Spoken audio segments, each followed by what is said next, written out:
The price earning ratio, on the PE ratio, like we read or we hear all the time.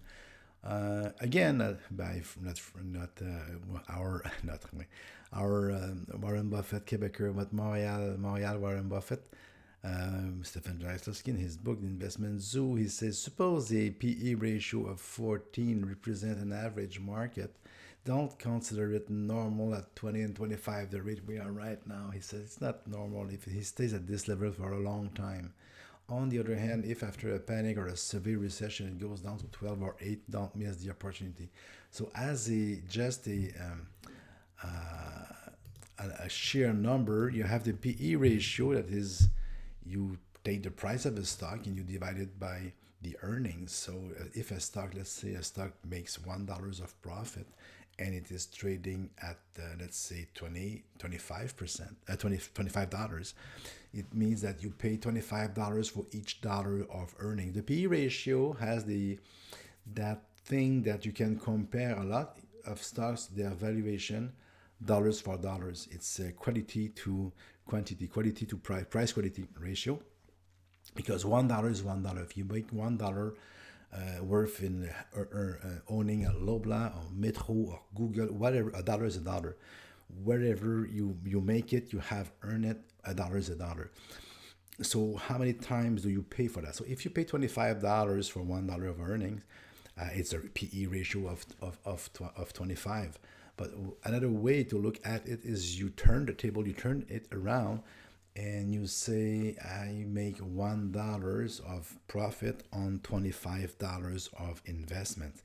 That is a 4% yield. So if you bought a business and you put in $1 million, it means that you will do a 4%. You will make $40,000 a year of profit if you have put $1 million. So 4% is a rate that is not far from a long-term debt, a coupon on a bond. So it's not great, and it is insecure. It is not secure. It can change. So at 25, yes, the interest rates are very, very low. The inflation is very, very low. But when you buy a stock at 25 times the earnings, it means that you think and you hope and you think and you speculate that the earnings will grow over time. And you have to have faith in that growth, because a dollar is a dollar. So the PE ratio is that. And it has been like that for the last 100 years. And in 100 years, it will still, if we still have money, it will still be that, because a percentage is a percent. 4% is 4, 10% is 10%. And a ratio is a dollar for a dollar. Everything that will stand the test of time until we don't have any more money, anymore, like in Star Trek. So we go see. I have put the Shiller ratio there on the S&P 500, but because we are online and I have some time and I can edit some things, I will go and show you my source for that, because it's a good source. It is the MULT. I will put it on your screen. So that's the place where I go to see the PE ratios. Again, I like to have things in perspective. I like to see a story, just not a spot like 25. Say yeah, and 25 is 26.79. It changes. So at this moment, we are on January 26th in 2018. At the moment of recording, we are at the pretty high at 26.79. We have been that high at the end of 1990 and before the burst of the bubble in the 2000s. We have some space to go up more, because in 2000 it was pretty high too, but we are getting up there. Of course, the interest rate is very low. That helps a lot. When you have interest rate of 8, 10 or 15%, or even 7%, it drags the market down. The interest rates are very, very low, but still. So we are now at 26.79.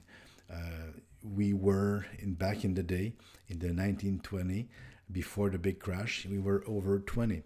So we see, like Pierre-Luc has said, when we hit the 20 bar, it does not stay there very long. The famous bar of the 20, even 25. If you look at the bar of 25, yeah, let's go there. In the 1890 something, it hit and then go back. It never hit that bar again until the beginning of 1990. We hit the 25 bar and then boom, it went down. And then we surpassed that at the end, 1998, 99. It stayed there for a while, for about 2 years. And then we have the 2000, 2001, 9/11, and then boom. The swing you see right now is because in 2008, 2009, the Great Depression was so bad, so that we have stock prices that were still trading at some normal numbers, but it divided by a so small amount of profit. All companies were losing money, so they divided it by a so small amount of profit, so it gives a normal number. I will show you the Shiller PE ratio. Maybe you don't know it. He has won a Nobel Prize for that, Mr. Robert Shiller. It is on his site, in his website. I'm showing you, and that what it does is it's a price earning ratio that is based on the average inflation adjusted earnings from the previous 10 years. So it gives us a better idea, because the earnings can change a lot from year to year, and the Shiller ratio gives just a more easy perspective, and it goes back to the last 10 years. Yeah. And now when you see that, it's more scary. It's scarier. I don't know when you'll see that. I don't know what will happen between my recording and when you'll see that. But the last time it was that bad, the Black Tuesday, sorry, I said Monday last time, the Black Tuesday in 1929, it was at 30, and then we know it. The Black Monday that I was witness in 1987, it was well below that, and then we had the roaring 90s. At the end of the era of the dot-com, it was around 44. So we have some space if we want to go crazy. There is still some leg, but as you can see, we will run out of steam at some moment. Everybody knows it at this time. So the price earning ratio shows you, in this case, the market in general. So the price of the 500 companies. In that 500 companies, you will have companies that are higher and companies that are lower, because 34 is the average. Of course, you have companies at 50, 70, and even more than that, and you have companies that are less priced. These are usually the value companies. So website is multiple.com. You can have fun. There's tons of things to go to see there. There's the dividend years, treasury rate, tons of stuff for you to play with. So we have seen all those company. We have fun. I hope we have fun. And all those companies that we know, CIBC, Apple, Bombardier, Costco, Nortel, Toyota, BNSF, Amazon, Ford. So all those companies are trading on the stock market right now. They are well known. And we are now going to see, before the next phase, we are going to see now their respective PE ratio as of almost today. And again, with some sense of the past. So now we look at the PE ratios of the different companies we have studied since the beginning, to just have a sense of where they are. So the CIBC Bank is at 10.84. I just skipped the 2017 and on my and I just went to 2018 to put it right off. I just paused and then put the latest numbers I have on those companies. So 10.84 in this market for the CIBC Bank. We always around that, except in 2014 when it was at 13. It was always around that numbers. It's very conservative investment. Royal Bank is at 13.99, so it's not very high. It's a little bit higher, but it's not high at this moment. So the market are pretty prudent on those two banks. And Alphabet, Google, we are now approaching the 40s. So when we saw that the growth was like 6, 7, 10, 15%, right now at 30.9, it's pretty high. The expectation is very high for Google, but it has always been in the 30, but it's a little bit higher right now. The market is high.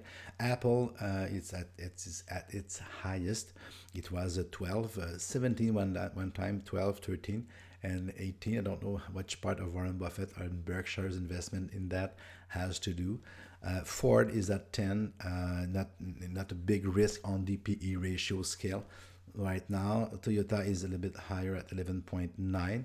It's in the range. Costco is getting expensive. It's getting up there at 31.6, considering the face of the wind phase that they are heading towards, with Amazon taking all the market.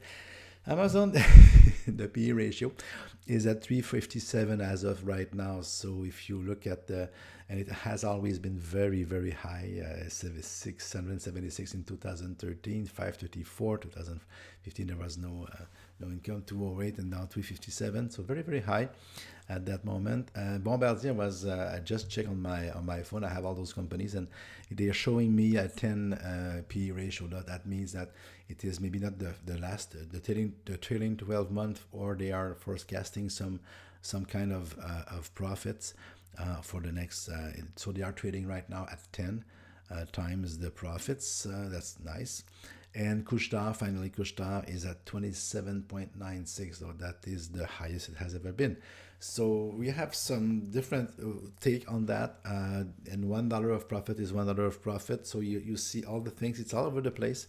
It depends on how you analyze the company. It depends on what you think, where the company will be in 10 years. So you look at all those logos, and you ask yourself what you will like to buy now and that you will gladly hold for the next 10 years. That is Buffett's mindset. So which of these company will still be there in 10 years and will be thriving?